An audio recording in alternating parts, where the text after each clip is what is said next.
Hi all, ഏവർക്കും PSC tips and ട്രിക്സിന്റെ പുതിയൊരു ക്ലാസ്സിലേക്ക് സ്വാഗതം. Secretariat office assistant mains exam ആണ് മെയ് 21 നമുക്കറിയാം.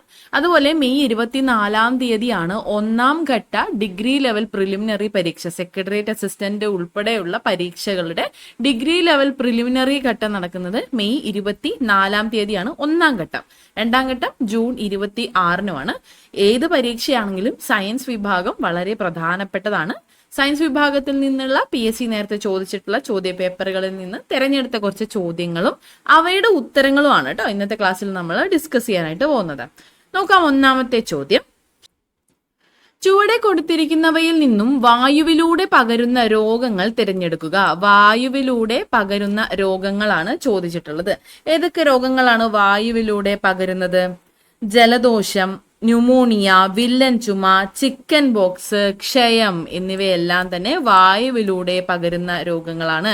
ക്ഷയം, ചിക്കൻ ബോക്സ് എന്നിവ വായുവിലൂടെ പകരുന്ന രോഗങ്ങളാണ്. ടൈഫോയിഡ് എപ്രകാരമാണ് പകരുന്നത്?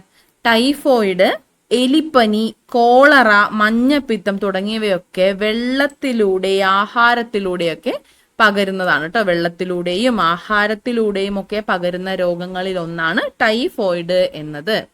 മറ്റൊന്നാണ് എലിപ്പനി. വെള്ളത്തിലൂടെയും ആഹാരത്തിലൂടെയും പകരുന്ന മറ്റൊരു രോഗമാണ് ഏതാണ്? എലിപ്പനി. അപ്പോൾ എലിപ്പനിയും ടൈഫോയിഡും വെള്ളം, ആഹാരം എന്നിവയിലൂടെയും, ചിക്കൻ ബോക്സ്, ക്ഷയം എന്നിവ വായുവിലൂടെ പകരുന്ന രോഗവുമാണ്. അപ്പോൾ ഓപ്ഷൻ എന്താണ്?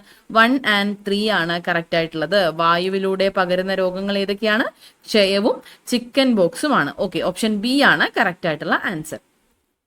ആഹാരവസ്തുക്കൾ കടിച്ചു കീറാൻ സഹായിക്കുന്ന പല്ല് ഏതാണ്? ആഹാരവസ്തുക്കൾ കടിച്ചു കീറാൻ സഹായിക്കുന്ന പല്ലാണ് കൊമ്പല്ല്. കൊമ്പല്ല്.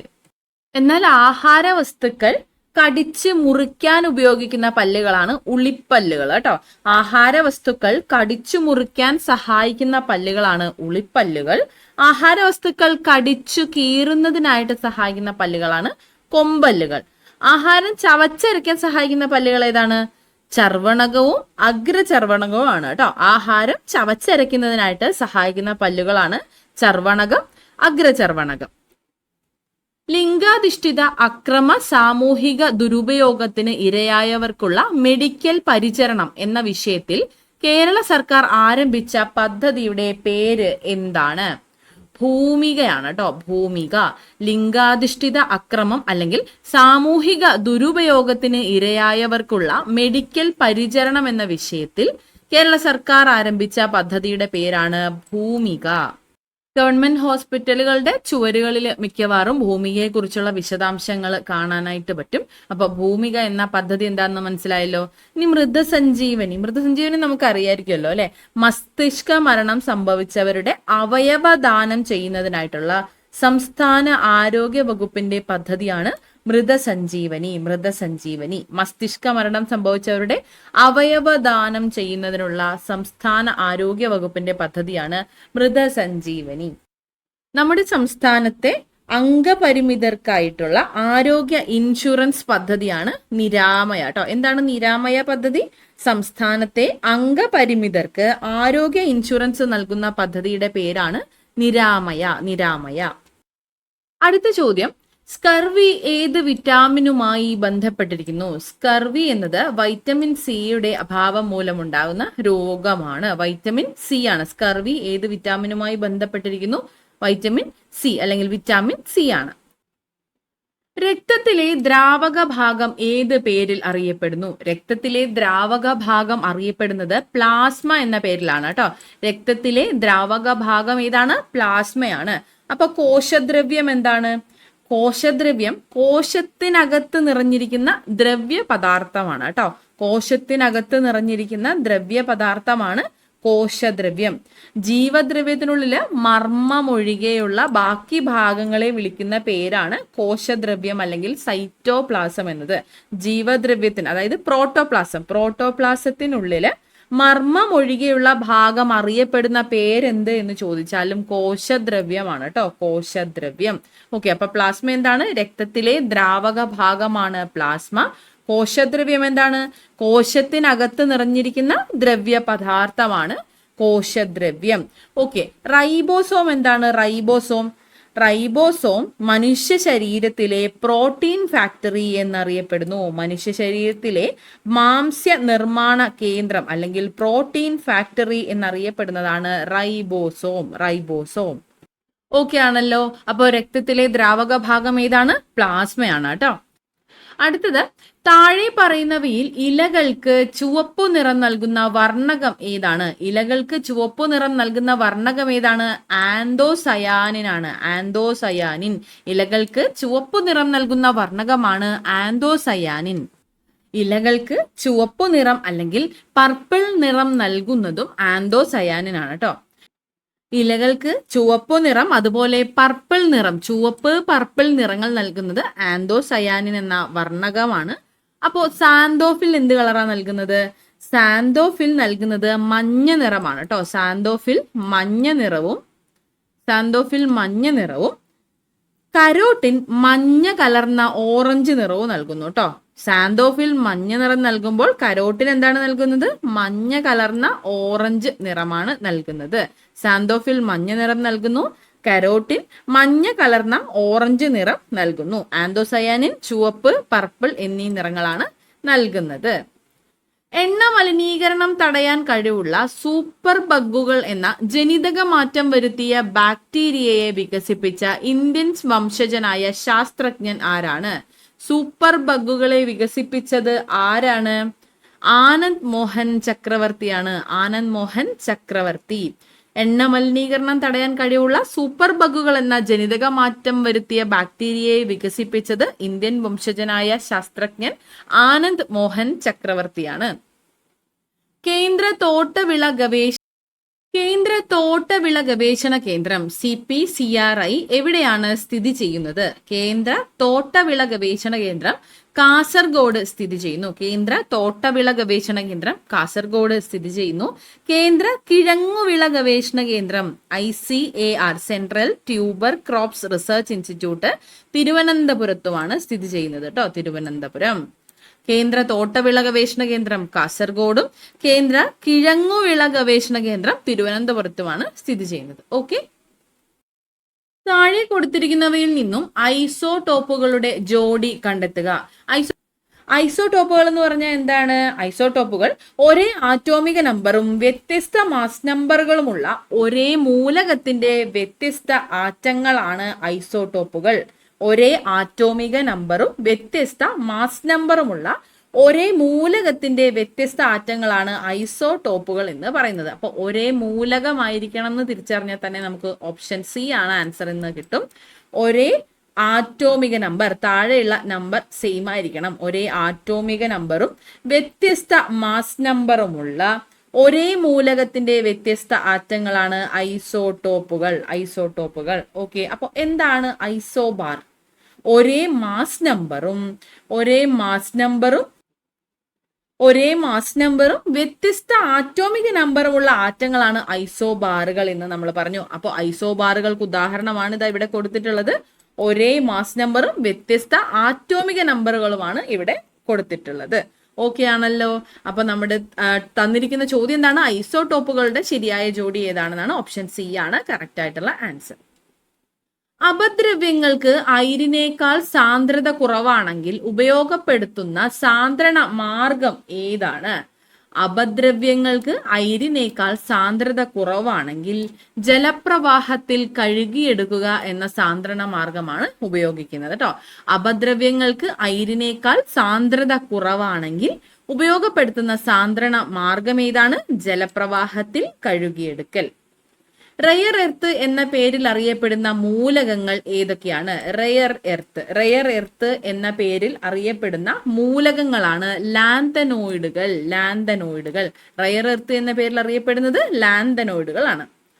ഘനജലത്തിന്റെ രാസസൂത്രം ഏതാണ്? ഘനജലത്തിന്റെ രാസസൂത്രം D2O എന്നതാണ്. D2O ഡ്യൂട്ടീരിയമാണ്. D2O എന്നതാണ് ഘനജലത്തിന്റെ രാസസൂത്രം.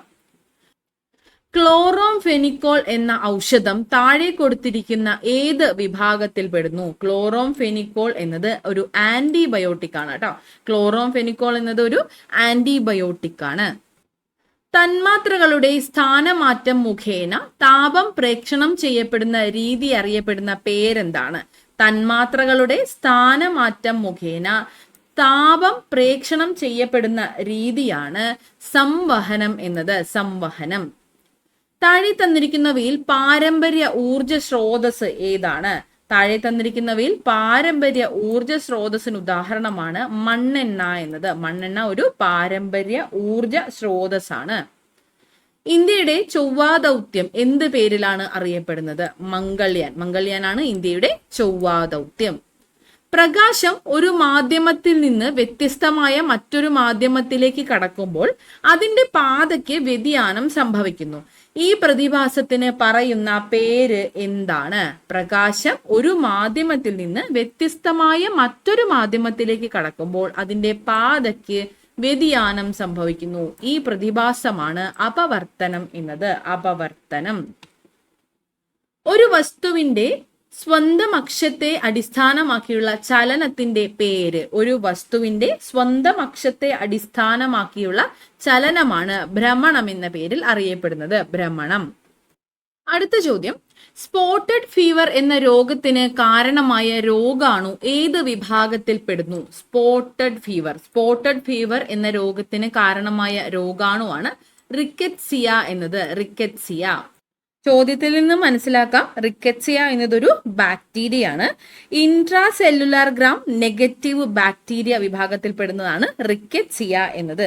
ഈ റിക്കറ്റ്സിയ കാണപ്പെടുന്നത്, അതായത് ഈ രോഗം പരത്തുന്നത് ഈച്ച, സസ്തിനികൾ, പേന്, മൈറ്റുകൾ എന്നിവയിലൂടെയൊക്കെയാണ് കേട്ടോ. അപ്പൊ റിക്കറ്റ്സിയ ഒരു ബാക്ടീരിയ ആണ്. Intra cellular gram negative bacteria ആണ്. ഇത് പ്രകാരം ഉണ്ടാകുന്ന ഒരു രോഗമാണ് സ്പോട്ടഡ് ഫീവർ എന്നത്. അതുകൂടാതെ Rocky mountain spotted fever, scrub typhus, epidemic typhus, murine typhus, ഇത്തരത്തിലുള്ള രോഗങ്ങളെല്ലാം ഉണ്ടാവുന്നതിന് കാരണം റിക്കറ്റ്സിയ ആണ് കേട്ടോ. ഏതൊക്കെയാണ്?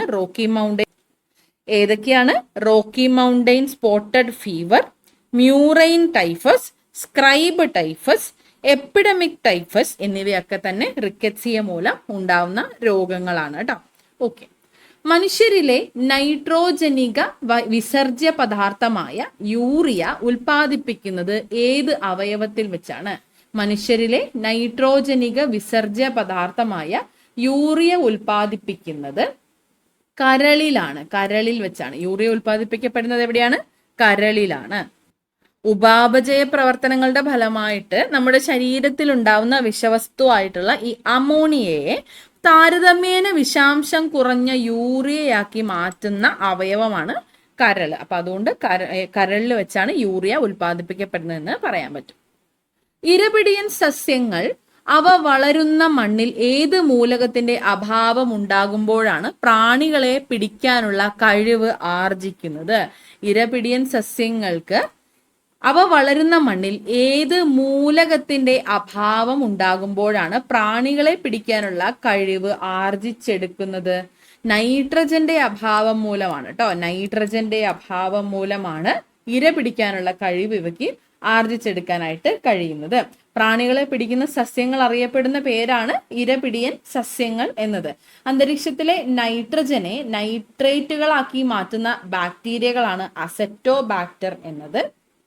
അത്തരത്തില് അസെറ്റോബാക്ടർ ബാക്ടീരിയകൾ അല്ലെങ്കിൽ നൈട്രോബാക്ടർ ബാക്ടീരിയകൾക്ക് അന്തരീക്ഷ നൈട്രജനെ നൈട്രേറ്റ് ആക്കി മാറ്റണമെങ്കിൽ നല്ല മണ്ണും കാലാവസ്ഥയൊക്കെ ആയിരിക്കണം. പക്ഷെ ചിലതരം മണ്ണില് ആസിഡിന്റെ അംശം കൂടുതലായതുകൊണ്ട് ആ മണ്ണിൽ ഇത്തരം ബാക്ടീരിയകൾ കാണപ്പെടുന്നില്ല. അപ്പോൾ ആസിഡിന്റെ അംശം കൂടുതലുള്ള മണ്ണിൽ വളരുന്ന ചെടികൾക്ക് ലഭിക്കാത്ത മൂലകമാണ് നൈട്രജൻ. അപ്പോൾ മണ്ണില് നൈട്രജന്റെ അഭാവം ഉണ്ടാകുമ്പോഴാണ് പ്രാണികളെ പിടിക്കാനുള്ള കഴിവ് ഇരപിടിയൻ സസ്യങ്ങൾ അല്ലെങ്കിൽ പ്രാണികളെ പിടിക്കുന്നതിനുള്ള സസ്യങ്ങൾ ഈ ഒരു കഴിവ് ആർജിക്കുന്നത്. ഓക്കെ. പ്രകാശ സംശ്ലേഷണ പ്രക്രിയയുടെ ഭാഗമായി സസ്യങ്ങൾ പുറത്തേക്ക് വിടുന്ന ഓക്സിജൻ വാതകം എന്തിന്റെ വിഘടന ഫലമായി ഉണ്ടാകുന്നതാണ്? പ്രകാശ സംശ്ലേഷണ പ്രക്രിയയുടെ ഭാഗമായി സസ്യങ്ങൾ പുറത്തേക്ക് വിടുന്ന ഓക്സിജൻ വാതകം ജലത്തിന്റെ വിഘടന ഫലമായി ഉണ്ടാകുന്നതാണ്. ജലമാണ്. ജലം. കുടിവെള്ളത്തിലൂടെ പകരുന്ന രോഗം ഏതാണ്? കുടിവെള്ളത്തിലൂടെ പകരുന്ന രോഗം നമ്മൾ നേരത്തെ കണ്ടു. കുടിവെള്ളത്തിലൂടെ പകരുന്ന ഒരു രോഗമാണ് ടൈഫോയിഡ് എന്നത്. ടൈഫോയിഡ് പകരുന്നത് കുടിവെള്ളത്തിലൂടെയാണെന്ന് നമ്മൾ പറഞ്ഞു. വായുവിലൂടെ പകരുന്ന ഒരു രോഗമാണ് മീസിൽസ് അല്ലെങ്കിൽ അഞ്ചാം പനി എന്നത്. അഞ്ചാം പനി എങ്ങനെയാണ് പകരുന്നത്? വായുവിലൂടെയാണ് കേട്ടോ, വായുവിലൂടെയാണ്. ഇനി എയ്ഡ്സ്, എബോള തുടങ്ങിയ അസുഖങ്ങൾ എങ്ങനെയാണ് പകരുന്നത്? ശരീരദ്രവങ്ങളിലൂടെയാണ് കേട്ടോ. ശരീരദ്രവങ്ങളിലൂടെ പകരുന്ന ഒരു രോഗമാണ് എയ്ഡ്സ്, അതുപോലെ എബോള എന്നിവ. കേന്ദ്ര കിഴങ്ങുവിള ഗവേഷണ കേന്ദ്രം സ്ഥിതി ചെയ്യുന്ന സ്ഥലം ഏതാണ്? നമ്മൾ കുറച്ചു മുന്നേ പറഞ്ഞേ ഉള്ളൂ. കേന്ദ്ര കിഴങ്ങുവിള ഗവേഷണ കേന്ദ്രം സ്ഥിതി ചെയ്യുന്നത് തിരുവനന്തപുരം ജില്ലയിലാണ്. തിരുവനന്തപുരം കണ്ടോ, ഓപ്ഷനിലെ ഫസ്റ്റ് തന്നെ കാസർഗോഡ് ഉണ്ട്. അതിന്റെ ചോദ്യം എന്തായിരുന്നു? നമ്മൾ നേരത്തെ ഡിസ്കസ് ചെയ്ത ചോദ്യം എന്തായിരുന്നു? കേന്ദ്ര തോട്ടവിള ഗവേഷണ കേന്ദ്രം എവിടെ സ്ഥിതി ചെയ്യുന്നു എന്നാണ്. കാസർഗോഡാണ് കേട്ടോ. ഓപ്ഷൻ 1 തന്നെ കാസർഗോഡ് കൊടുത്തിട്ടുണ്ട്. ശ്രദ്ധിച്ച് മാർക്ക് ചെയ്യുക. അറിയാവുന്ന കാര്യങ്ങൾ കറക്റ്റ് ആയിട്ട് മാർക്ക് ചെയ്യാനായിട്ട് പ്രത്യേകം ശ്രദ്ധിക്കുക കേട്ടോ. കേന്ദ്ര കിഴങ്ങുവിള ഗവേഷണ കേന്ദ്രം സ്ഥിതി ചെയ്യുന്നത് തിരുവനന്തപുരത്താണ്. കേരള കാർഷിക സർവകലാശാല എവിടെയാണ് സ്ഥിതി ചെയ്യുന്നത്? തൃശ്ശൂരാണ്, മണ്ണൂത്തി. കേരള കാർഷിക സർവകലാശാല സ്ഥിതി ചെയ്യുന്നത് മണ്ണൂത്തി, തൃശ്ശൂരാണ്. കേന്ദ്ര കിഴങ്ങുവിള ഗവേഷണ കേന്ദ്രം സ്ഥിതി ചെയ്യുന്നത് തിരുവനന്തപുരത്തെ ശ്രീകാര്യത്താണ്. ശ്രീകാര്യം. ഓക്കെ. ഇനി rubber research institute of India, RRII research, rubber research institute of India, rubber research institute of India എവിടെ സ്ഥിതി ചെയ്യുന്നു? കോട്ടയത്താണ്. കോട്ടയം. പിന്നെ നമ്മൾ പറഞ്ഞു കേന്ദ്ര തോട്ടവിള ഗവേഷണ കേന്ദ്രം CPCRI എവിടെ സ്ഥിതി ചെയ്യുന്നു? കാസർഗോഡ് സ്ഥിതി ചെയ്യുന്നു. സങ്കര ഇനം നെല്ലിന് ഉദാഹരണം ഏതാണ്? ചുവടെ തന്നിട്ടുള്ളതിൽ സങ്കര ഇനം നെല്ലിന് ഉദാഹരണമാണ് അന്നപൂർണ, ഹ്രസ്വ, പവിത്ര എന്നിവയൊക്കെ സങ്കര ഇനം നെല്ലിന് ഉദാഹരണമാണ്. ലോല, ജ്യോതിക, ഭാഗ്യലക്ഷ്മി എന്നിവയൊക്കെ പയറുവർഗത്തിന് ഉദാഹരണമാണ് കേട്ടോ. ലോല, ജ്യോതിക, ഭാഗ്യലക്ഷ്മി ഇവയൊക്കെ സങ്കര ഇനം പയറിന് ഉദാഹരണമാണ്. അനുഗ്രഹ, ഉജ്ജ്വല, ജ്വാലാമുഖി, കുറച്ച് എരിവുള്ള പേരുകളല്ലേ? ജ്വാലാമുഖി, ഉജ്ജ്വല എന്നിവയൊക്കെ അതൊക്കെ പച്ചമുളകാണ് കേട്ടോ. അനുഗ്രഹ കൂട്ടത്തിൽ പെടില്ല, എന്നാലും ഓർത്തിരിക്കാൻ വേണ്ടി പറഞ്ഞതാണ്. അനുഗ്രഹ, ജ്വാലാമുഖി, ഉജ്ജ്വല എന്നിവയൊക്കെ എന്താണ്? പച്ചമുളകിന്റെ ഇനത്തിൽപ്പെടുന്നതാണ്. പച്ചമുളക് ഇനത്തിൽപ്പെടുന്നതാണ് അനുഗ്രഹ എന്നത്. ഇനി നമ്മൾ എന്താ നോക്കാനുള്ളത്? അനാമികയാണ്. അനാമിക, അർക്ക, കിരൺ, സൽകീർത്തി ഇവയൊക്കെ എന്താണ്? വെണ്ട ഇനമാണ് കേട്ടോ. വെണ്ട ഇനമാണ്. ലേഡീസ് ഫിംഗർ ആണ്. കിരൺ, അർക്ക, അനാമിക, സൽകീർത്തി ഇവയൊക്കെ എന്താണ്? സങ്കര ഇനം, വെണ്ട ഇനത്തിന് ഉദാഹരണമാണ്. പയറുവർഗത്തിൽപ്പെട്ട സസ്യങ്ങളുടെ വേരുകളിൽ വസിച്ച് നൈട്രജനെ വലിച്ചെടുക്കുന്ന ബാക്ടീരിയ ഏതാണ്? പയറുവർഗത്തിൽപ്പെട്ട സസ്യങ്ങളുടെ വേരുകളിൽ വസിച്ച് നൈട്രജനെ വലിച്ചെടുക്കുന്ന ബാക്ടീരിയയാണ് റൈസോബിയം. അസറ്റോബാക്ടർ എന്താണ്? നൈട്രജൻ ഫിക്സിംഗ് ബാക്ടീരിയ ആണ് കേട്ടോ. നൈട്രജൻ ഫിക്സിംഗ് ബാക്ടീരിയ, അന്തരീക്ഷ നൈട്രജനെ നൈട്രേറ്റ് ആക്കി മാറ്റുന്ന ബാക്ടീരിയകളാണ് അസറ്റോബാക്ടർ എന്ന് പറയുന്നത്. നമ്മൾ കുറച്ച് നേരത്തെ കണ്ടിരുന്നു. ഇത് നൈട്രജനെ വലിച്ചെടുക്കുന്ന ബാക്ടീരിയകളാണ്. ഈ ഒരു നൈട്രജൻ വേരുകളിൽ അടങ്ങിയിരിക്കുന്ന സസ്യങ്ങൾ ഏതൊക്കെയാ? പ്രധാനമായിട്ടും പയറാണ്. പയറ്, മുതിര, ഉഴുന്ന് ഇവയുടെയൊക്കെ വേരുകളിൽ നൈട്രജൻ ഉണ്ടാവും. ഇത്തരത്തിലുള്ള സസ്യങ്ങളുടെ വേരുകളിൽ വസിച്ചുകൊണ്ട് അന്തരീക്ഷത്തിലെ നൈട്രജനെ ഈ റൈസോബിയം വലിച്ചെടുക്കുകയാണ് ചെയ്യുന്നത്. പയറുവർഗ സസ്യങ്ങൾ പൊതുവെ നശിക്കുമ്പോൾ ഈ നൈട്രേറ്റുകൾ മണ്ണിൽ അലിഞ്ഞു ചേർന്ന് മണ്ണിന്റെ ഫലഭൂയിഷ്ടി വർദ്ധിപ്പിക്കുകയും ചെയ്യുന്നു. അപ്പോൾ നൈട്രജനെ വലിച്ചെടുക്കുന്ന ബാക്ടീരിയ ഏതാണ്? Rhizobium. Acetobacter nitrogen fixing bacteria ആണ്. ചില ആസിഡുകളുടെ ഉപയോഗങ്ങൾ താഴെ തന്നിരിക്കുന്നു. ഇവയിൽ തെറ്റായി ജോഡി ചേർത്തിരിക്കുന്നത് കണ്ടെത്തുക. ആസിഡുകളും അവയുടെ ഉപയോഗങ്ങളുമാണ് തന്നിട്ടുള്ളത്. തെറ്റായതാണ് കണ്ടെത്തേണ്ടത്. സൾഫ്യൂരിക് ആസിഡ് സ്റ്റോറേജ് ബാറ്ററി ആയിട്ട് ഉപയോഗിക്കുന്നു. ശരിയായിട്ടുള്ള ഓപ്ഷൻ ആണ്. ടാനിക് ആസിഡ് മഷി, തുകൽ എന്നിവയുടെ നിർമ്മാണത്തിനായിട്ട് ഉപയോഗിക്കുന്നു. അപ്പൊ രണ്ടാമത്തേതും ശരിയാണ്. Sulphuric acid storage battery, motor വാഹനങ്ങളിലെ സ്റ്റോറേജ് ബാറ്ററി ആയിട്ട് ഉപയോഗിക്കുന്ന സൾഫ്യൂരിക് ആസിഡ് ആണ്. മഷി, തുകൽ എന്നിവയുടെ നിർമ്മാണത്തിന് ഉപയോഗിക്കുന്നത് ടാനിക് ആസിഡ് ആണ്. അപ്പോൾ ഓപ്ഷൻ എയും ബിയും ശരിയാണ്.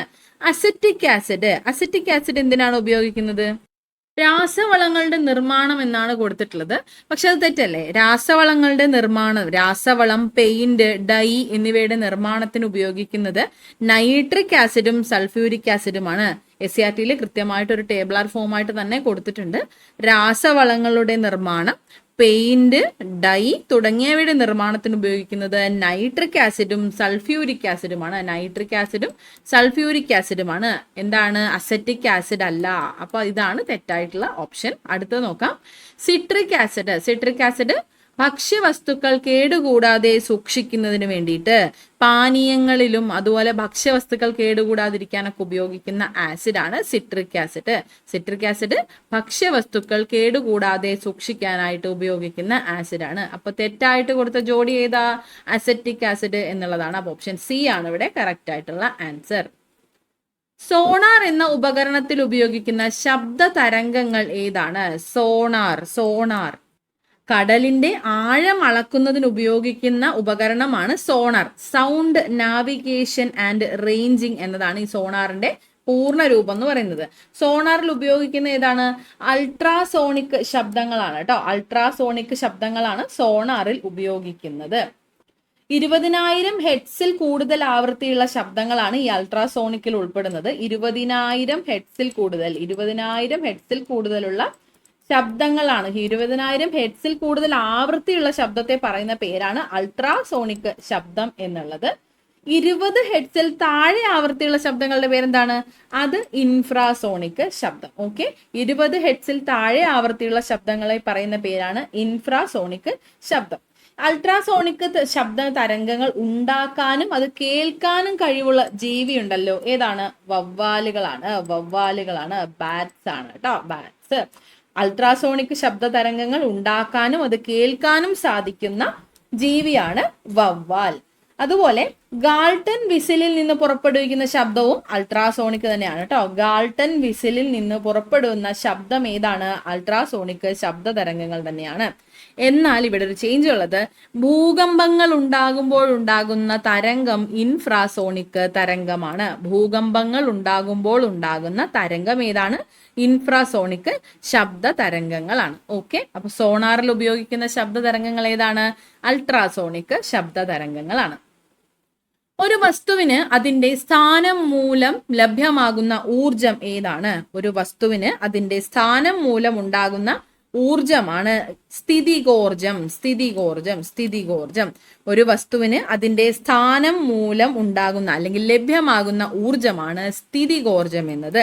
ഒരു വസ്തുവിന് അതിന്റെ ചലനം കൊണ്ട് ലഭ്യമാകുന്ന ഊർജമാണ് ഗതികോർജം. ഓപ്ഷൻ എയിലെ ഗതികോർജമുണ്ട്, ശ്രദ്ധിച്ച് മാർക്ക് ചെയ്യാം. ഒരു വസ്തുവിന് അതിന്റെ ചലനം കൊണ്ട് ലഭ്യമാകുന്ന ഊർജമാണ് ഗതികോർജം എന്നത്. പ്രകാശം അതിന്റെ ഘടകവർണ്ണങ്ങളായി മാറുന്ന പ്രതിഭാസത്തിന്റെ പേര് എന്താണ്? പ്രകാശം അതിന്റെ ഘടകവർണ്ണങ്ങളായി മാറുന്ന പ്രതിഭാസം എന്ത് പേരിലാണ് അറിയപ്പെടുന്നത്? പ്രകീർണനം എന്ന പേരാണ് കേട്ടോ. ഈ ഒരു പ്രതിഭാസം എന്ത് പേരിൽ അറിയപ്പെടുന്നു? പ്രകീർണനം. പ്രകാശം അതിന്റെ ഘടകവർണ്ണങ്ങളായി മാറുന്ന പ്രതിഭാസമാണ് പ്രകീർണനം. പ്രകീർണന ഫലമായിട്ടുണ്ടാകുന്ന വർണ്ണങ്ങളെ ക്രമമായി വിതരണം നടത്തുന്നു. അതിന് പറയുന്ന പേരെന്താണ്? അതാണ് വിസിബിൾ സ്പെക്ട്രം അല്ലെങ്കിൽ വർണ്ണരാജി. വിസിബിൾ സ്പെക്ട്രം അല്ലെങ്കിൽ വർണ്ണരാജി. പ്രകീർണനം മൂലമുണ്ടാകുന്ന വർണ്ണങ്ങളുടെ ക്രമമായ വിതരണത്തെ പറയുന്ന പേരാണ് വിസിബിൾ സ്പെക്ട്രം അല്ലെങ്കിൽ വർണ്ണരാജി എന്നത്. സൂര്യപ്രകാശത്തിന് അന്തരീക്ഷത്തിലെ ജലകണികകളിൽ സംഭവിക്കുന്ന പ്രകീർണനം കാരണമുണ്ടാകുന്ന ഒരു മനോഹരമായ പ്രതിഭാസം, എന്റെ പേരെന്താണ്? അത് മഴവില്ലാണ്. മഴവില്ല്. സൂര്യപ്രകാശം 7 ഘടകവർണ്ണങ്ങളായി മാറുന്ന പ്രതിഭാസമാണ് പ്രകീർണനം. സൂര്യപ്രകാശം 7 ഘടകവർണ്ണങ്ങളായി മാറുന്ന പ്രതിഭാസം പ്രകീർണനമാണ്. പ്രകാശ പ്രകീർണനത്തിന് കാരണമാകുന്ന പ്രതിഭാസം ഏതാണ്? അത് അപവർത്തനമാണ് കേട്ടോ. പ്രകാശ പ്രകീർണനത്തിന് കാരണമാകുന്ന പ്രതിഭാസം അപവർത്തനമാണ്. പ്രകാശ പ്രകീർണനത്തിന് കാരണമാകുന്ന പ്രതിഭാസം ഏതാണ്? അത് അപവർത്തനമാണ്. ശ്രദ്ധിച്ച് പഠിക്കുക, തെറ്റിപ്പോവരുത്. അടുത്തത്, താഴെ പറയുന്നവയിൽ ഊഷ്മാവിന്റെ യൂണിറ്റ് അല്ലാത്തത് ഏതാണ്? താഴെ പറയുന്നവയിൽ ഊഷ്മാവിന്റെ യൂണിറ്റ് അല്ലാത്തത് ഏതാണ്? പാസ്കൽ ആണ് കേട്ടോ. പാസ്കൽ എന്തിന്റെ യൂണിറ്റ് ആണ്? പാസ്കല് മർദ്ദത്തിന്റെ യൂണിറ്റ് ആണ്. പാസ്കല് മർദ്ദത്തിന്റെ യൂണിറ്റ് ആണ്. മർദ്ദത്തിന്റെ യൂണിറ്റ് എന്താണ്? പാസ്കൽ ആണ്. പാസ്കൽ മർദ്ദത്തിന്റെ യൂണിറ്റ് ആണ്. ഊഷ്മാവിന്റെ യൂണിറ്റുകളാണ് Celsius scale, Fahrenheit, Kelvin scale എന്നിവയൊക്കെ. സാധാരണ താപനില അളക്കുന്ന യൂണിറ്റ് ആണ് ഡിഗ്രി സെൽഷ്യസ്. ഡിഗ്രി സെൽഷ്യസ് എന്നത് സാധാരണ താപനില അളക്കുന്ന യൂണിറ്റ് ആണ്. താപനിലയുടെ SI യൂണിറ്റ് ആണ് കെൽവിൻ. താപനിലയുടെ SI യൂണിറ്റ് ആണ് കെൽവിൻ എന്നത്. ഒരു വസ്തുവിന് യൂണിറ്റ് സമയത്തിൽ ഉണ്ടാകുന്ന സ്ഥാനാന്തരം അതിനറിയപ്പെടുന്ന പേരെന്താണ്? ഒരു വസ്തുവിന് യൂണിറ്റ് സമയത്തിൽ ഉണ്ടാകുന്ന സ്ഥാനാന്തരം അറിയപ്പെടുന്ന പേരാണ് പ്രവേഗം എന്നത്. പ്രവേഗം. ഒരു വസ്തുവിന് യൂണിറ്റ് സമയത്തിൽ ഉണ്ടാകുന്ന സ്ഥാനാന്തരമാണ് പ്രവേഗം. അടുത്ത ചോദ്യം, താഴെ പറയുന്നവയിൽ ഏത് ലോഹത്തിന്റെ അയിരാണ് കലാമിൻ എന്നത്? കലാമിൻ ഏത് ലോഹത്തിന്റെ അയിരാണ്? സിങ്കിന്റെ അയിരാണ് കേട്ടോ. സിങ്കിന്റെ അയിരാണ് കലാമിൻ. സിങ്ക് ബ്ലെൻഡ് ഇതെല്ലാം സിങ്കിന്റെ അയിരാണ്. അലുമിനിയത്തിന്റെ ഏതാണ്? അലുമിനിയത്തിന്റെ എല്ലാവർക്കും അറിയാവുന്നതാണ് ബോക്സൈറ്റ്. ബോക്സൈറ്റ്, ക്രയോലൈറ്റ് ഇതെല്ലാം അലുമിനിയത്തിന്റെ അയിരാണ്. Bauxite, cryolite. ബോക്സൈറ്റും ക്രയോലൈറ്റും അലുമിനിയത്തിന്റെ അയിരാണ്. കലാമിൻ, സിങ്ക് ബ്ലെൻഡ് എന്നിവ സിങ്കിന്റെ അയിരാണ്. കോപ്പർ, കോപ്പറിന്റെ അയിര് ഏതാണ്? കോപ്പറിന്റെ അയിര്, ചെമ്പിന്റെ അയിര് ആണ് കുപ്രൈറ്റ് എന്നത്. Copper, cuprite, pyrite, malachite, chalco ഇതൊക്കെയാണ് കോപ്പറിന്റെ അയിര്. Cuprite, pyrite, malachite. Cuprite, pyrite, malachite എന്നിവയാണ് കോപ്പറിന്റെ അയിരുകൾ. മെർക്കുറിയുടെ അയിര് ഏതാണ്? മെർക്കുറിയുടെ ഏതാണ്? സിന്നബാർ എന്നത്. സിന്നബാർ. സിന്നബാർ എന്നത് മെർക്കുറിയുടെ അയിരാണ്. സിന്നബാർ എന്നത് മെർക്കുറിയുടെ അയിരാണ്. ഓക്കെ, മെർക്കുറിയുടെ അയിര് സിന്നബാർ ആണ്. കോപ്പറിൻ്റെത് കുപ്രൈറ്റ്, പൈറൈറ്റ്, മാലക്കൈറ്റ് എന്നതും ബോക്സൈറ്റ്, ക്രയോലൈറ്റ് എന്നിവ അലുമിനിയത്തിൻ്റെതും. സിങ്കിൻ്റെത് ഏതാണ്? കലാമിനുണ്ട്, സിങ്ക് ബ്ലെൻഡ് ഉണ്ട്. ഓക്കെ ആണല്ലോ. അപ്പൊ കലാമിൻ സിങ്കിന്റെ അയിരാണ്. അടുത്തത്, മൂലകങ്ങളുടെ വർഗീകരണവുമായി ബന്ധപ്പെട്ട് താഴെ തന്നിരിക്കുന്ന പട്ടിക പരിശോധിച്ച് ശരിയായ ജോഡി തിരഞ്ഞെടുത്തെഴുതുക. മൂലകങ്ങളുടെ വർഗീകരണം. എ എന്ന ബോക്സിൽ തന്നിട്ടുള്ളത് ത്രികങ്ങൾ, അഷ്ടകങ്ങൾ, ആറ്റോമിക ഭാരം അടിസ്ഥാനമാക്കിയ പീരിയോഡിക് ടേബിൾ, ആറ്റോമിക നമ്പർ അടിസ്ഥാനമാക്കിയ പീരിയോഡിക് ടേബിൾ എന്നിവയാണ്. ഇതിനെ കറക്റ്റായിട്ട് നമുക്ക് മാച്ച് ചെയ്യണം. ആധുനിക ആവർത്തന പട്ടികയുടെ പിതാവ് ആരാണ്? ആധുനിക ആവർത്തന പട്ടികയുടെ പിതാവാണ് ഹെൻറി മോസ്ലി. ആധുനിക ആവർത്തന പട്ടികയുടെ പിതാവ് എന്നറിയപ്പെടുന്നത് ഹെൻറി മോസ്ലി ആണ്. ആധുനിക പീരിയോഡിക് നിയമം ആവിഷ്കരിച്ച ശാസ്ത്രജ്ഞൻ ആര് എന്ന് ചോദിച്ചാലും ഹെൻറി മോസ്ലി ആണ് കേട്ടോ. ആധുനിക പീരിയോഡിക് നിയമം ആവിഷ്കരിച്ച ശാസ്ത്രജ്ഞൻ ആര് എന്ന ചോദ്യത്തിന്റെ ഉത്തരവും എന്താണ്? ഹെൻറി മോസ്ലി ആണ്. ആധുനിക ആവർത്തന പട്ടികയുടെ പിതാവ്, ആധുനിക പീരിയോഡിക് നിയമം ആവിഷ്കരിച്ച ശാസ്ത്രജ്ഞൻ ഹെൻറി മോസ്ലിയാണ്. ഇദ്ദേഹമാണ് ആറ്റോമിക നമ്പർ അടിസ്ഥാനമാക്കിക്കൊണ്ട് ആവർത്തന പട്ടിക തയ്യാറാക്കിയത്. ആറ്റോമിക നമ്പറിന്റെ അടിസ്ഥാനത്തിൽ ആവർത്തന പട്ടിക തയ്യാറാക്കിയ ഇംഗ്ലീഷ് ശാസ്ത്രജ്ഞൻ ആര് എന്ന് ചോദിച്ചാൽ അതിന്റെ ആൻസർ ആണ് ഹെൻറി മോസ്ലി എന്ന ശാസ്ത്രജ്ഞൻ. ഹെൻറി മോസ്ലി ആറ്റോമിക നമ്പറിന്റെ അടിസ്ഥാനത്തിൽ പീരിയോഡിക് ടേബിൾ തയ്യാറാക്കിയ ശാസ്ത്രജ്ഞനാണ് ഹെൻറി മോസ്ലി. കോളം എയിലെ 4ാമത്തെ ഓപ്ഷനെ കോളം ബിയിലെ 2ാമത്തെ ഓപ്ഷനുമായിട്ട് കണക്ട് ചെയ്യുന്ന 2 ഓപ്ഷൻസ് ആണ് നമുക്ക് വരുന്നത്. അപ്പോൾ ഓപ്ഷൻ ബിയും ഡിയും നമുക്ക് എലിമിനേറ്റ് ചെയ്യാം. എ അല്ലെങ്കിൽ സി ആണ് ആൻസർ ആയിട്ട് വരുന്നത്. അടുത്തത്, ആധുനിക പീരിയോഡിക് ടേബിളിന്റെ പിതാവ് ആരാ നമ്മൾ കണ്ടു? Henry Moseley. അങ്ങനെയാണെങ്കിൽ ഫാദർ ഓഫ് പീരിയോഡിക് ടേബിൾ എന്നറിയപ്പെടുന്നത് ആരാണ്?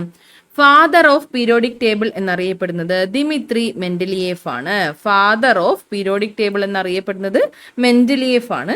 ഇദ്ദേഹമാണ് മൂലകങ്ങളെ ആറ്റോമിക മാസിന്റെ അടിസ്ഥാനത്തിൽ വേർതിരിച്ച റഷ്യൻ ശാസ്ത്രജ്ഞൻ. ആറ്റോമിക മാസിന്റെ അടിസ്ഥാനത്തിൽ മൂലകങ്ങളെ വേർതിരിച്ച റഷ്യൻ ശാസ്ത്രജ്ഞൻ ആരാണ് എന്ന് ചോദിച്ചാൽ എന്താണ് ആൻസർ? മെൻഡലിയേഫ് എന്നാണ്. ഇദ്ദേഹമാണ് ആറ്റോമിക ഭാരം അടിസ്ഥാനമാക്കിക്കൊണ്ട് പീരിയോഡിക് ടേബിൾ രൂപീകരിച്ചിട്ടുള്ളത്. മെൻഡലിയേഫ് ആണ് ആറ്റോമിക ഭാരം അടിസ്ഥാനമാക്കി പീരിയോഡിക് ടേബിൾ രൂപീകരിച്ചത്. ഓക്കെ, ഇദ്ദേഹത്തിന്റെ പ്രശസ്തമായ ഒരു പുസ്തകമുണ്ട്, അതിന്റെ പേരോടി ഒന്ന് പഠിച്ചിരിക്കുക. ദി പ്രിൻസിപ്പിൾ ഓഫ് കെമിസ്ട്രി എന്നതാണ് മെൻഡലിയേഫിന്റെ പുസ്തകം. ദി പ്രിൻസിപ്പിൾ ഓഫ് കെമിസ്ട്രി എന്നതാണ് ഇദ്ദേഹത്തിന്റെ പ്രശസ്തമായ ഒരു പുസ്തകം. ഇത് ആര് രചിച്ചു എന്ന് വേണമെങ്കിൽ ചോദിക്കാം. ദി പ്രിൻസിപ്പിൾ ഓഫ് കെമിസ്ട്രി എന്ന പുസ്തകം രചിച്ചത് ആരാണ്? ദിമിത്രി മെൻഡലിയേഫ് ആണ് കേട്ടോ. മെൻഡലിയേഫിന്റെ പുസ്തകമാണ് ദി പ്രിൻസിപ്പിൾ ഓഫ് കെമിസ്ട്രി എന്നത്. അപ്പോൾ ഓപ്ഷൻ 3 1 കണക്റ്റഡ് ആയിട്ടുള്ളത്, സെയിം ആണ്, നമുക്ക് എലിമിനേറ്റ് ചെയ്യാൻ പറ്റില്ല. അടുത്ത നോക്കാം, അഷ്ടകങ്ങൾ. അഷ്ടക നിയമം അല്ലെങ്കിൽ ലോ ഓഫ് ഒക്ടേവ്സ് നമ്മൾ പഠിച്ചിട്ടുള്ളതാണ്. മൂലകങ്ങളെ ക്രമമായിട്ട് എഴുതുമ്പോൾ 8ാമത് വരുന്ന മൂലകം ആദ്യത്തെ മൂലകത്തിന് ആവർത്തനമാണെന്ന് കണ്ടുപിടിച്ചിട്ടുണ്ടായിരുന്നു. അതാണ് അഷ്ടക നിയമം അല്ലെങ്കിൽ ലോ ഓഫ് ഒക്ടേവ്സ് എന്ന് പറയുന്നത്. ഇത് കണ്ടെത്തിയത് 1765 അഷ്ടക നിയമം എന്ന ഈ ഒരു വർഗീകരണം അവതരിപ്പിച്ച ശാസ്ത്രജ്ഞന്റെ പേരാണ് ജോൺ അലക്സാണ്ടർ ന്യൂലാൻഡ്സ് എന്നത്. John Alexander Newlands. അപ്പോൾ അഷ്ടകങ്ങൾ ന്യൂലാൻഡ്സുമായിട്ടാണ് കണക്റ്റഡ് ആയിട്ടുള്ളത്. മൂലകങ്ങളെ ക്രമമായിട്ട് എഴുതുമ്പോൾ അതിൽ 8ാമത് വരുന്ന മൂലകം ആദ്യത്തേതുമായിട്ട് സമാനത കാണിക്കുന്നു, ആദ്യത്തേതിന്റെ ആവർത്തനമാണെന്ന് കണ്ടെത്തി. അതാണ് അഷ്ടക നിയമം. അഷ്ടക നിയമം എന്ന വർഗീകരണം അവതരിപ്പിച്ചത് ജോൺ അലക്സാണ്ടർ ന്യൂലാൻഡ്സ് ആണ്. ഓക്കെ, അപ്പോൾ അഷ്ടകങ്ങൾ കണ്ടെത്തിയത് ന്യൂലാൻഡ്സ് ആണ്. അപ്പൊ നമുക്കിവിടെ ആൻസർ കിട്ടിയിട്ടുണ്ട്. ഓപ്ഷൻ സി ആണ് ഇവിടെ കറക്റ്റ് ആയിട്ടുള്ള ആൻസർ. എന്താണ് ത്രികങ്ങൾ? ത്രികങ്ങൾ അല്ലെങ്കിൽ ട്രയാഡ്സ് എന്ന നിയമം ആവിഷ്കരിച്ചത് ജോഹൻ ഡൊബറൈനർ ആണ് കേട്ടോ. ജോഹൻ ഡൊബറൈനർ ആണ് ത്രികങ്ങൾ അല്ലെങ്കിൽ ട്രയാഡ്സ് എന്ന നിയമം ആവിഷ്കരിച്ചത്. ഇത് പറയുന്നത് ചെറിയൊരു കാര്യമാണ്. പല മൂലകങ്ങളുടെയും 3 വീതമുള്ള കൂട്ടം, 3 വീതമുള്ള ഗ്രൂപ്പ് അല്ലെങ്കിൽ ട്രയാഡ്സ് അല്ലെങ്കിൽ ത്രികങ്ങൾ എന്നത് രാസപരവും ഭൗതികവുമായി സ്വഭാവ സാദൃശ്യങ്ങൾ കാണിക്കുന്നു എന്ന് ഇദ്ദേഹം നിരീക്ഷിക്കുകയുണ്ടായി. അതാണ് ത്രികങ്ങൾ എന്ന് പറയുന്നത്. ത്രികങ്ങൾ എന്ന നിയമം ആവിഷ്കരിച്ചതാരാണ്? ജോഹൻ ഡൊബറൈനർ ആണ്. അപ്പോൾ ഓപ്ഷൻ സി ആണ് ഇവിടെ കറക്റ്റ് ആയിട്ടുള്ള ആൻസർ. ത്രികങ്ങൾ ഡൊബറൈനർ, അഷ്ടകങ്ങൾ ന്യൂലാൻഡ്സ്, ആറ്റോമിക ഭാരം അടിസ്ഥാനമാക്കിയ പീരിയോഡിക് ടേബിൾ കണ്ടെത്തിയത് മെൻഡലിയേഫ് ആണ്. ആറ്റോമിക നമ്പർ അടിസ്ഥാനമാക്കിയ പീരിയോഡിക് ടേബിൾ മോസ്ലിയുമാണ്. ഓക്കെ, അടുത്തത്, ഒരു ടെസ്റ്റ് ട്യൂബിൽ നിന്നും പുറത്തു വരുന്ന വാതകത്തിന് നേരെ എരിയുന്ന തീക്കൊള്ളി കാണിച്ചപ്പോൾ തീക്കൊള്ളി അണയുകയും വാതകം ശബ്ദത്തോടെ കത്തുകയും ചെയ്തു. ഇത് ഏത് വാതകമാണ്? ഒരു ടെസ്റ്റ് ട്യൂബിൽ നിന്നും പുറത്തു വരുന്ന വാതകത്തിന് നേരെ എരിയുന്ന തീക്കൊള്ളി കാണിച്ചപ്പോൾ തീക്കൊള്ളി അണയുകയും വാതകം ശബ്ദത്തോടെ കത്തുകയും ചെയ്തു. വാതകം ഏതാണ്? ഹൈഡ്രജൻ ആണ് കേട്ടോ. ഹൈഡ്രജൻ. 1766 ഹൈഡ്രജൻ കണ്ടെത്തുന്നത്. 1766 ഹെൻറി കാവൻഡിഷ് എന്ന ശാസ്ത്രജ്ഞനാണ് ഹൈഡ്രജൻ കണ്ടെത്തുന്നത്. ഭാവിയുടെ ഇന്ധനം എന്നറിയപ്പെടുന്നത് ഹൈഡ്രജൻ ആണ്. ഏറ്റവും സാന്ദ്രത കുറഞ്ഞ മൂലകം ഹൈഡ്രജൻ ആണ്. ആറ്റോമിക നമ്പറും മാസ് നമ്പറും 1 മൂലകം ഏത് എന്ന് ചോദിച്ചാലും ഹൈഡ്രജൻ ആണ്. സൂര്യനിലെയും നക്ഷത്രങ്ങളിലെയും മുഖ്യ ഘടകം ഹൈഡ്രജൻ ആണ്. ന്യൂക്ലിയസിൽ ന്യൂട്രോൺ ഇല്ലാത്ത മൂലകം ഏത്? ന്യൂക്ലിയസിൽ ന്യൂട്രോൺ ഇല്ലാത്ത മൂലകം ഏത് എന്ന് ചോദിച്ചാലും ഹൈഡ്രജൻ ആണ്. ഏറ്റവും ഭാരം കുറഞ്ഞ മൂലകം ഏതാണ്? അതും ഹൈഡ്രജൻ ആണ്. സ്വയം കത്തുന്ന മൂലകം, സൂര്യനിൽ ഏറ്റവും കൂടുതലുള്ള മൂലകം, കലോറിക മൂല്യം കൂടിയ മൂലകം ഏത് എന്ന് ചോദിച്ചാലും ഇതിനെല്ലാം ഉത്തരം ഹൈഡ്രജൻ ആണ് കേട്ടോ. എന്തൊക്കെയാണ് നമ്മൾ പറഞ്ഞത്? ഭാവിയുടെ ഇന്ധനം എന്ന് അറിയപ്പെടുന്നു. ഏറ്റവും സാന്ദ്രത കുറഞ്ഞ മൂലകമാണ്. ആറ്റോമിക നമ്പറും മാസ് നമ്പറും 1 മൂലകമാണ്. സൂര്യനിലെയും നക്ഷത്രങ്ങളിലെയും മുഖ്യ ഘടകം ഏത് എന്ന് ചോദിച്ചാലും ഹൈഡ്രജൻ ആണ്. ന്യൂക്ലിയസിൽ ന്യൂട്രോൺ ഇല്ലാത്ത മൂലകം ഏത് എന്ന് ചോദിച്ചാലും ഹൈഡ്രജൻ ആണ്. ഏറ്റവും ഭാരം കുറഞ്ഞ മൂലകം ഏത് എന്ന് ചോദിച്ചാലും ഹൈഡ്രജൻ ആണ്. സ്വയം കത്തുന്ന മൂലകം ഏതാണ്? ഹൈഡ്രജൻ ആണ്. സൂര്യനിൽ ഏറ്റവും കൂടുതലുള്ള മൂലകം ഹൈഡ്രജൻ ആണ്. കലോറിക മൂല്യം കൂടിയ ഇന്ധനം ഏത് എന്ന് ചോദിച്ചാലും ഹൈഡ്രജൻ ആണ്. എല്ലാ ആസിഡുകളിലെയും പൊതുഘടകം ഏത് എന്ന് ചോദിച്ചാലും ഹൈഡ്രജൻ തന്നെയാണ്. എല്ലാ ആസിഡുകളിലെയും പൊതുഘടകം ഏതാണ്? ഹൈഡ്രജൻ ആണ്. അപ്പൊ 10 പോയിന്റ്സ് നമ്മൾ പഠിച്ചു. ഓർക്കുന്നുണ്ടോ എന്തൊക്കെയാണ്? ഭാവിയുടെ ഇന്ധനം എന്നറിയപ്പെടുന്നു. ഏറ്റവും സാന്ദ്രത കുറഞ്ഞ മൂലകം, ആറ്റോമിക നമ്പറും മാസ് നമ്പറും 1 മൂലകം, സൂര്യനിലെയും നക്ഷത്രങ്ങളിലെയും മുഖ്യ ഘടകം, ന്യൂക്ലിയസിൽ ന്യൂട്രോൺ ഇല്ലാത്ത മൂലകം, ഏറ്റവും ഭാരം കുറഞ്ഞ മൂലകം, സ്വയം കത്തുന്ന മൂലകം, സൂര്യനിൽ ഏറ്റവും കൂടുതലുള്ള മൂലകം, കലോറി മൂല്യം കൂടിയ മൂലകം, എല്ലാ ആസിഡുകളിലെയും പൊതുഘടകം, എല്ലാം ഹൈഡ്രജൻ ആണ് കേട്ടോ. ഓക്കെ, അപ്പൊ ഇത്രയും ക്ലിയർ ആണല്ലോ. ഇത്രയും ചോദ്യങ്ങളാണ് ഇന്നത്തെ ക്ലാസ്സിൽ നമ്മൾ ഉൾപ്പെടുത്തുന്നത്. എല്ലാവർക്കും ക്ലിയർ ആയിട്ട് മനസ്സിലായി എന്ന് വിശ്വസിക്കുന്നു. നന്നായിട്ട് പഠിക്കുക, നന്നായിട്ട് റിവൈസ് ചെയ്യുക. എക്സാമിന്റെ ഡേറ്റ് ഇങ്ങനെ അടുത്തെത്തി, ടെൻഷൻ അടിക്കരുത്, നന്നായിട്ട് തന്നെ പഠിക്കുക. നല്ലപോലെ റിവൈസ് ചെയ്താൽ അത്രയും നന്നായിട്ട് നമുക്ക് ഓർത്തിരിക്കാനായിട്ട് പറ്റും കേട്ടോ. അപ്പൊ എല്ലാവർക്കും താങ്ക് യു സോ മച്ച്.